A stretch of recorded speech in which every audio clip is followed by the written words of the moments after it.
Namaste and welcome to this exciting episode of Sathology Debunking Mythology। Sathology से episode में आपका बहुत बहुत स्वागत है। बड़ा ध्यान से सुनिएगा। देखिए, इसरो को प्राइवेटाइज किया जा रहा है कि इसरो बोल रहा है all the private they build technology space missions, लेकिन private companies will build the rocket components. बहुत ही अच्छा मूव है एक्चुअली, क्योंकि प्राइवेट कंपनीज जैसे स्काई रूट है या अदर कंपनीज कैन मेक वो रॉकेट्स को थोड़ा सस्ता बना सकते हैं, क्योंकि इसरो की पर लॉन्च पर किलोग्राम जो प्राइस होती है वो दुनिया में बहुत ज़्यादा है।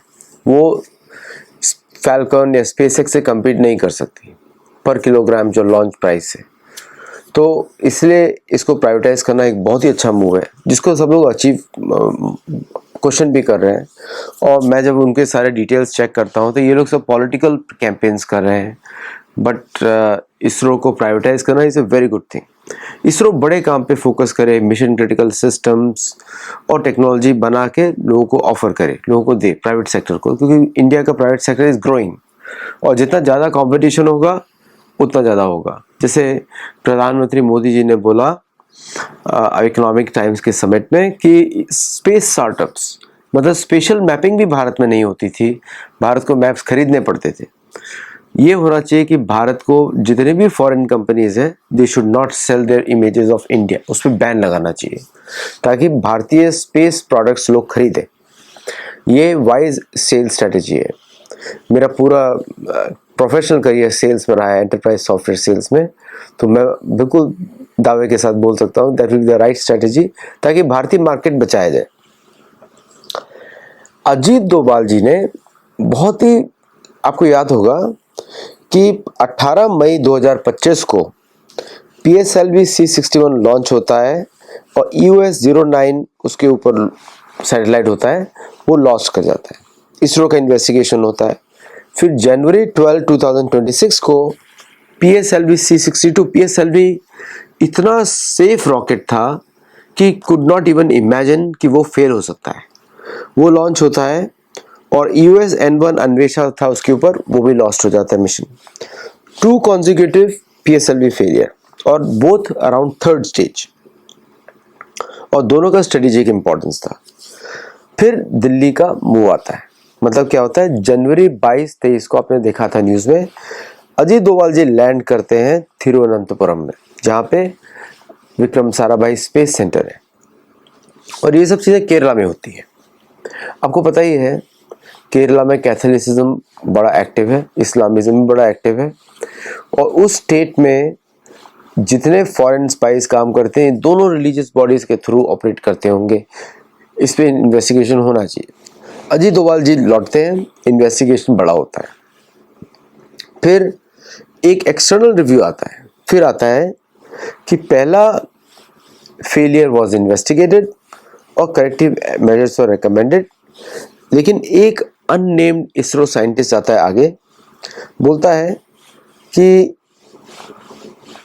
जो तमिलनाडु से था, फिर वो आता है, बोलता है कि उसका वहाँ पे अपॉइंट किया गया था, जहाँ पे VSSC Vikram Sarabhai space centre में अजीत डोभाल जी जाते हैं। फिर वो देखते हैं कि फाइनेंशियल इंटरेस्ट है कि इंस्टीट्यूशनल मैनिपुलेशन है या कुछ और है। फिर एक और स्टोरी वहाँ से टूटती है। फिर 100, मतलब 80 और 20, मतलब 100 स्टोरीज URSC और VSSC दोनों से स्टोरीज टूटती हैं। गगनयान भी उसके अंदर इंक्लूडेड होता है। और शुरू में लगा था कि क्यों ऐसा हो रहा है, फिर रीज़न पता लगा, प्राइवेट सेक्टर सैलरीज ज़्यादा होती हैं, बेटर अपॉर्चुनिटीज़ होती हैं, करियर मूवमेंट होता है। इंडिया में करीब 140 स्पेस स्टार्टअप्स हैं इस समय, जिनको मैं सोचता हूँ एक सर्टेन स्टेज पर है। और फिर डिपार्टमेंट ऑफ स्पेस भारत का जुलाई 14, 2026 को इंटरवीन करता है कि group A scientist on Gaganyaan critical missions, तो उनके एग्जिट्स हैं, उनको क्लियर नहीं होना चाहिए कि एट्रिशन नहीं है, समथिंग डेंजरस। मतलब जो फॉरेन की कंपनीज हैं they were attacking them, these people were being poached by the foreign companies. इनका नेटवर्क्स, डिसीजंस, इनके मनी ट्रेल्स को चेक किया जाता है। इसको होता है, ये होता है ऑपरेशन क्लीनअप। तो ये पता नहीं था कि ये 100+ साइंटिस्ट को निकाला गया या इन्होंने कोई जॉब ढूंढी, ये पता नहीं। दो फेलियर होते हैं, अजीत डोभाल पहुंचते हैं, एक्सटर्नल स्क्रूटिनी होती है और साइंटिस्ट छोड़ना शुरू कर देते हैं और दिल्ली जो डिपार्टमेंट ऑफ स्पेस उनके एग्जिट्स को कंट्रोल करना शुरू कर देते हैं। तो कौन था इनके पीछे? क्या कोई अंदर से था? पाकिस्तान था, चाइना था, अमेरिका था? All of them. ओके, ये किसी को पता नहीं लगेगा, लेकिन ऑल ऑफ देम, क्योंकि सबको एक चिढ़ है। सबसे ज्यादा चिढ़ होती है अमेरिका को। पाकिस्तान का तो कोई प्रोग्राम नहीं है, ऐसा नहीं है कि पाकिस्तान कोई लॉन्च करेगा, ना चाइना की इतना नीड है क्योंकि चाइना का खुद का स्पेस प्रोग्राम है। मोस्टली लॉन्चेस जो है एक ही कंपनी दुनिया की कंट्रोल करती है, वो है आजकल space x. Even in fact Airbus या यूरोपियन आरियान रॉकेट्स वो भी अभी सेकंड ग्रेड हो गया है, रशिया एंड यूएस। तो ये दो कंट्रीज हैं जिनमें स्पेस प्रोग्राम, भारत का स्पेस प्रोग्राम वाज अ खतरा फॉर दोज टू। अब आते हैं कि क्या किया अजीत डोभाल जी ने। तो अजीत डोभाल जी ने एक रिव्यू कमेटी बिठाई। रिव्यू कमेटी में ये चेक किया गया कि साइंटिस्ट क्यों छोड़ना चाहते हैं 100 और प्लस 2 पीएसएलवी फेलियर कैसे हो गए, वो भी थर्ड स्टेज में। Not first stage, no second stage, no third stage. इसका डायरेक्ट लिंक आता है भारत के मिसाइल प्रोग्राम से भी, क्योंकि पीएसएलवी जैसे रॉकेट्स भारत के मिसाइल प्रोग्राम पे भी उनका इन्फ्लुएंस आता है, बिकॉज वहाँ पे भी थर्ड स्टेज इन्वॉल्व है। तो चेक्स वर डन, इसलिए आपने देखा होगा multiple test of missiles were done for long range, है ना। अग्नि 5 को आपने टेस्ट किया तो अग्नि 6 ऑटोमेटिकली टेस्ट हो गया, क्योंकि अग्नि 6 4 स्टेज का है, अग्नि 5 3 स्टेज का है। और प्रोबेबली थोड़े समय के बाद आप ये देखेंगे कि कंपोजिट बिल्डअप्स में जो स्टेजेस लैंड करती हैं वापस, that will make the rockets reusable in future. तो मतलब 1 2 3 4 स्टेज उसको कंप्रेस कर दिया जाएगा मेरे हिसाब से। और कंप्रेस करेंगे क्योंकि मैं इन सब टेक्नोलॉजीज को बहुत फॉलो करता हूँ, उसको कंप्रेस किया जाएगा so that the one stage fuses into another stage और सेपरेशन रहेगा फ्रॉम ए स्मॉल सिंपल, जो क्या बोलते हैं उसको, एक लिंक सेपरेटर्स, जैसे कि ढांचे के अंदर multiple stages and they keep pulling of और दे कीप लैंडिंग, है ना। ये चेंजेस होंगे। और क्या है कि ये बहुत ही स्मार्ट मूव है बाय द वे, जिसको लोग अपोज कर रहे हैं। और मैं जब उनके प्रोफाइल्स देखता हूँ, मैंने वापस रिपीट कर रहा हूँ अपने आप को, वो कोई भी ऐसा नहीं है कि क्रेडिबल जिसको कोई स्पेस में कोई इंटरेस्ट हो। देखिए, स्पेस के दो एप्लीकेशंस होते हैं, एक होता है मिलिट्री एप्लीकेशंस, एक होता है सिविलियन एप्लीकेशंस। सिविलियन एप्लीकेशन थोड़े अलग होते हैं, उनमें द ईज ऑफ जैसे कम्युनिकेशन हो गया, या फिर उसके अंदर like data mapping, lidar mapping, space based mapping, water resources, land based resources, समुद्र के नीचे का स्टडी, ये सिविलियन होते हैं। दोनों में एक्चुअली मिलिट्री सैटेलाइट में अगर ओवरऑल कैटेगरी तो एक ही होना चाहिए, मिलिट्री, और वो लोन करे इमेजेस को या उनके साथ काम करे, दूसरों को दे, but it's good to separate them out, तो उससे फंक्शंस अलग हो जाते हैं। सिविलियन में कोई भी खरीद सकता है और रेजोल्यूशंस को हम लोग मैप भी, उनको ब्लॉक भी किया जा सकता है, but all those things can be done, क्योंकि आजकल सिविलियन मैपिंग की भी बहुत ज़रूरत है। लेकिन देखिए, भारत जो दुनिया का सबसे best usage of space Bharat ने किया है। आपको याद होगा एक प्रोग्राम आता था पुराना कृषि के ऊपर, और उसकी यूजीसी के प्रोग्राम्स होते थे जहाँ पे हम लोग सीखते थे, कुछ सिखा रहे हैं टीचर्स, तो हम लोग सीखते थे कैसे मैथमेटिक्स। मुझे बहुत मजा आता था उन शोज में बाय द वे। तो मैं literally I am very thankful UGC के programmes, I just love those programmes. तो उस तरह के जो पढ़ा सीखने के, वो तरह फर्स्ट यूसेज किसी भी कंट्री में इतना यूसेज नहीं किया जितना भारत ने किया। और भारत ने किसानों के लिए भी बहुत यूज़ किया है उसको, क्रॉप का, मानसून का स्टेटस, क्रॉप्स का, तो बहुत शुरू से भारत ने यूज़ किया है। अब उन्हीं का एप्लीकेशन बढ़ चुका है कि पीपल ट्रैक्टर्स पे एक टर्मिनल लेके जा रहे हैं और मैप कर रहे हैं कि कौन सी सॉइल कितनी फर्टाइल है और कौन सा सीड वहाँ पे बोया जा सकता है। That is civilian usage. Military usage बड़ा क्रिटिकल हो गया है फॉर स्ट्रेटेजिक सिक्योरिटी। मिसाइल का रीच, drones का reach based on satellites can be improved, और भारत दुनिया का तीसरा या चौथा सबसे ज़्यादा सैटेलाइट्स होने वाला देश है इन द स्काई, तीसरा या चौथा। तो but India needs more satellites ताकि नाविक चले दुनिया भर में, या फिर अदर कम्युनिकेशन हैपन पूरी दुनिया में, लाइक क्वांटम कम्युनिकेशन। उसकी टेक्नोलॉजी अभी तो quantum is based out of terminal to terminal 1000 kilometres तक। It can be improve with the quantum with the space applications. और प्लस उसके ट्रांसपॉन्डर्स होते हैं फॉर द मैसेजेस और for secretive cryptive messages also. और फिर कम्युनिकेटिंग जो remote areas में एसेट्स हो सकते हैं मिलिट्री के, तो lot of advance applications can be plan. तो अजीत डोभाल जी के आते ही ये प्रॉब्लम मुझे सॉल्व होती दिख रही है। And now ISRO is poised to launch the next mission.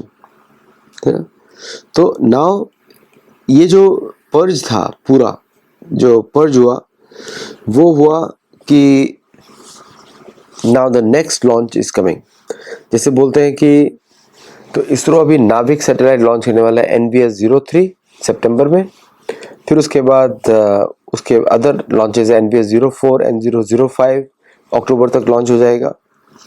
और क्योंकि नाविक जो भी चल रहा है वो करीब 8 सैटेलाइट्स पे चल रहा है, जबकि उसके 11 होने चाहिए और वो 14 तक पहुंच सकता है तुरंत। तो इन दिस वे कि नाविक के सैटेलाइट्स इंक्रीज होंगे, देन भारत के जो other applications can also move parallelly. तो it's a very great move. और जो एक और रॉकेट है कल्पना 1, जो रीयूजेबल रॉकेट है, वो Bengal based space research company है तलीशा एरोस्पेस। तो तलीशा स्पेस रिसर्च ऑर्गेनाइजेशन ने कल्पना 1 बनाया है। देखिए भारत का तो पुराना इतिहास ही है स्पेस के साथ। हमारे सारे पुराणों में चंद्र, हमारे बाकी ग्रहों का ही बात किया गया है।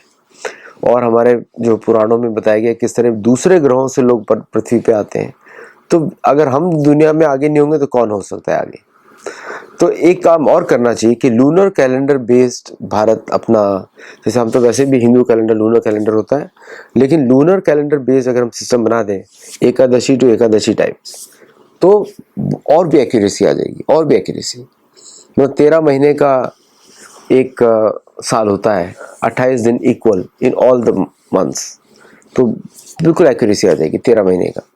वही पहले पुराना कैलेंडर होता था लूनर कैलेंडर, अभी थोड़ा उन्होंने कम कर दिया है, 12 किया because somebody was trying to, Pope Gregory वो टाइम को सेट करना चाहते थे, इसलिए उन्होंने 11 महीने का कर दिया, 12 महीने का कर दिया, बट अदरवाइज 13 महीने का था। हमारा लूनर कैलेंडर अलग होता है।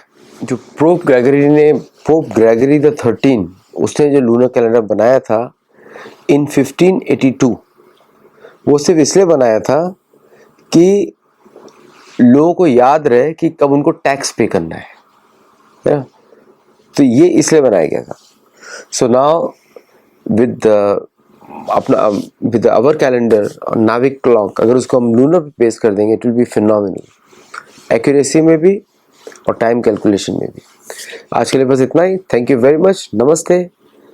एंड जो मैंने टाइम कैलकुलेशन के बारे में बताया वो भागवत पुराण में है, तो people can check it out in the तीसरे स्कंद में हो सकता है। तो थैंक यू वेरी मच, नमस्ते and I will see in the next show. US और कनाडा के ट्रेड टॉक्स टूट गई हैं। तो कनाडा के प्राइम मिनिस्टर कार्नी बोलते हैं कि we will retaliate dollar for dollar on the US products. तो टैरिफ्स जो लगा, यूएस ने 50% टैरिफ लगा दिए for on Canadian goods. Canada से जो इंपोर्ट होता है अमेरिका में वो होता है कैनेडियन स्टील और कैनेडियन एल्यूमिनियम एंड ऑटो। तो अब इसे 50% लग गया। दैट मीन्स अमेरिकन मैन्युफैक्चरर्स को अपना प्रोडक्शन वापस कनाडा से यूएस मूव करना पड़ेगा। और जो कनाडा जो टैरिफ लगाया हुआ है प्लाईवुड पे, लिकर पे, इलेक्ट्रिकल इक्विपमेंट पे, हॉकी गियर पे, जो 20 बिलियन डॉलर तक आता है। तो दोनों, तो US Canada war is back, US Canada war is back. और एक और सरप्राइजिंग न्यूज़ आई है। देखिए कनाडा का क्या है कि कनाडा हमेशा was used as a transit route, मतलब कि जैसे कि अमेरिकन मैन्युफैक्चरर्स को इंसेंटिव दिया जाता था कि वो इंपोर्ट करें कनाडा से, और वो राइट ऑफ हो जाता था एक्सपेंडिचर, टैक्स में आप राइट ऑफ कर देते थे। टैरिफ लगाने से अमेरिकन जो इंपोर्टर्स हैं कनाडा से, सो क्या होता था, GM Canada, GM US for example बता रहा हूँ, तो डोंट टेक इट अदरवाइज। एक कंपनी है for example GM US will export to Canada to GM Canada, और जीएम कनाडा से वो वापस खरीद लेंगे। So now it is an import, उसमें सब्सिडी मिलती है। So then all the prices of the car, अगर कोई प्रोडक्ट कनाडा बना है, it becomes cheaper for them if they were manufacture in the US because of taxes. Same होता था Mexico के साथ। अमेरिकन के मैन्युफैक्चरर्स के बहुत सारे ट्रक्स मैक्सिको में बनते हैं। टकोमा वैसे टोयोटा का है, बट स्मॉल मैवरिक होगा जीएम का, ऐसे बढ़ते हैं मैक्सिको में। तो अमेरिका मैक्सिको एक्सपोर्ट करेगा ऑल द रॉ मटेरियल, वो असेंबल होगा और फिनिश गुड कम्स हियर, और वहाँ पे टैक्स फ्री स्टेटस में असेंबल होता है, तो only wages they have to pay. तो यहाँ से सारे कंपोनेंट्स मैक्सिको जाते थे, वहाँ से फिर पूरा ट्रक इंपोर्ट होता था। दिस वाज द ट्रेड, और इससे जो है अमेरिकन कंपनीज को सस्ता पड़ता था। अब वो बंद हो गया विद दिस ट्रेड वॉर। तो ट्रम्प ने जो 50% टैरिफ लगाया था वो बिल्कुल सही लगाया था, क्योंकि धांधलेबाजी में American authority was losing the tax इस धांधलेबाजी में। जैसे फॉर एग्जांपल, जैसे भारत जो है कोई फैक्ट्री बनाए कार की, उसका प्रोडक्शन यूनिट डाल दे बांग्लादेश में, तो भारत से एक्सपोर्ट हुआ भारतीय कार है, वहाँ पे बनेगा, वापस आएगा और उस पर सब्सिडी लगा दे इंपोर्ट पे, because Bangladesh status some agreement ऐसे लगा दे, तो कार बिकम चीपर हियर। इस तरह का अरेंजमेंट था, because US dollar was stronger than the Canadian dollar. अब ये रिवर्स हो रहा है विद द टैरिफ्स किसी भी तरह से, क्योंकि देखिए रिजर्व करेंसी जब जा रही है, कहीं ना कहीं से यूएस को टैरिफ्स इंपोज करके अपनी यूएस गवर्नमेंट को अपनी इनकम बना के रखनी पड़ेगी, ताकि they can service the loss of revenue from the US reserve currency. इसलिए tariffs are very important for America, और लेकिन अब कर नहीं पा रहे हैं बिकॉज स्कोटस, एक और चीज़ हुई बहुत बड़ी। तो एक तो कनेडियन यूएस ट्रेड वॉर, और दूसरा वॉर कोर्ट ने छेड़ दिया है। तो 75 कंट्रीज पे जो इन्होंने ट्रैवल बैन लगाया था, उन्होंने बोला था हाउ इज इट पॉसिबल कि ब्लैंकेट बैन लगाया जा सकता है। तो स्कोटस जो एक कैथोलिक मिशन का एक कोर्ट केस था in front of the US court, Catholic mission का, तो फेडरल जज ने उसको स्ट्रक डाउन कर दिया है। मतलब रूलिंग द स्टेट, उन्होंने ये बोला है state department policy violates federal immigration law and exceeds secretary Marco Rubio's authority. तो जो पार्टीज हैं इस केस में वो है Catholic legal immigration network Inc, वो प्लेंटिफ है, Marco Rubio in his official capacity as secretary of state et al defendant है। ये केस लगाया था और ये ओवर रूल कर दिया गया, मतलब means they have one the case, तो अभी स्टे लग गया है इस ऑर्डर पे। ना यहाँ पर भी नाम आया कैथोलिक लीगल इमिग्रेशन नेटवर्क। जितना भी इलीगल इमिग्रेशन जो हो रहा था डेमोक्रेट्स के टाइम में, यहाँ पे बाइडेन के टाइम में, ये सारे कैथोलिक मिशन इन्वॉल्व। इनकी पुरानी लड़ाई है कैथोलिसिज्म वर्सेस क्रिश्चियनिज्म। क्रिश्चियनिज्म बोलते हैं, प्रोटेस्टेंटिज्म को ही क्रिश्चियनिज्म बोलते हैं। आप क्रिश्चियनिटी यूज करते हैं वर्ड, वो ब्लैंकेट हो जाता है, इट इज़ नॉट एक्यूरेट। जैसे आप मुसलमान बोलेंगे गलत हो जाएगा, क्योंकि देर शिया भी होते हैं, सुन्नी भी होते हैं। इसी तरह क्रिश्चियनिटी इनको नहीं बोलना चाहिए। क्रिश्चियनिज्म अलग शब्द होता है, कैथोलिसिज्म अलग शब्द होता है। कैथोलिसिज्म वेटिकन से चलता है, क्रिश्चियन चर्च ऑफ इंग्लैंड से चलता है। तो मैक्सिमम कैथोलिक चैरिटीज, कैथोलिसिज्म वाली charities were caught doing this kind of fraud, लेकिन इसके बारे में कोई मीडिया में नहीं आता है। वाई? क्योंकि कहीं ना कहीं से वेटिकन जो है, मैंने आपको बताया था 2 अदृश्य राज्य होते हैं, एक चर्च ऑफ इंग्लैंड से चलता है, एक वेटिकन से चलता है, और दोनों के अलग अलग प्रायोरिटीज हैं। एक जो है pure land grab, complete country destruction, और दूसरा ओनली प्रॉफिट्स, उसको लैंड चाहिए, प्रॉफिट्स, बस दोनों एंड में जाके लैंड पर ही आते हैं। तो ये कोर्ट केस मार्को रूबियो हार गए, तो अभी 75 कंट्रीज पे बैन वापस लग गया है। Thank you. और आपको वीडियो अच्छा लगे तो हमको सपोर्ट करिए, लाइक करिए, और हमारे वीडियो को लाइक करिए, वीडियो को हाइप करिए, लोगों को भी बताइए इस वीडियो के बारे में। आप हमारे मेंबर बनते हैं तो मेंबर्स ओनली वीडियोस हमारे बहुत ही शास्त्र बेस होते हैं, तो you can learn a lot in our education videos. Thank you, नमस्ते, जय जगन्नाथ।